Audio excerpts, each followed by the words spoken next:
ભાવનગર મહાનગરપાલિકાના દબાણ સેલ વિભાગ દ્વારા આજરોજ નવાપરા વિસ્તારમાં દુકાનદારોને દંડ ફટકારવામાં આવ્યો।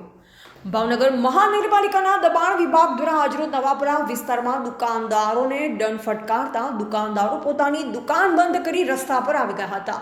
એક સમયે દુકાનદારોને મહાનગરપાલિકાના કર્મચારી વચ્ચે વાતાવરણ તંગ થઈ ગયું, પરંતુ સમજાવટ થતાં મામલો થાળે પડ્યો હતો। નવાપરાના વેપારીઓના કહેવા મુજબ દબાણ સેલ વિભાગ દ્વારા અવારનવાર દંડ ફટકારવામાં આવે છે। વેપારીઓના કહેવા મુજબ હાલમાં વેપાર ધંધા ન હોય ત્યારે ભાવનગર મહાનગરપાલિકા પ્રકારના વલણથી વેપારીઓમાં ઘણો આક્રોશ જોવા મળે છે। જો મહાનગરપાલિકાના કોઈ નીતિ નિયમ હોય તો અમને જણાવે તો અમે એ મુજબ કામ કરીએ, પરંતુ રોજ તો આવું કેમ સહન થાય। રિપોર્ટર ફિરોજ સેલોદ, ભાવનગર।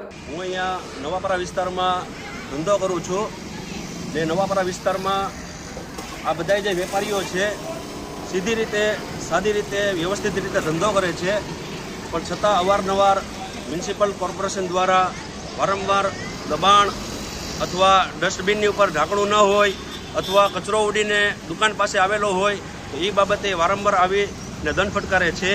તો અમારી બધાની આ રજૂઆત છે કે અમે વ્યવસ્થિત રીતે સીધી રીતે અમે ધંધો કરીએ છીએ, તો અમને ધંધો કરવા દે। આવી રીતે કનડગત કરવાથી કોઈને ફાયદો નથી, વેપારીઓને નુકસાન છે।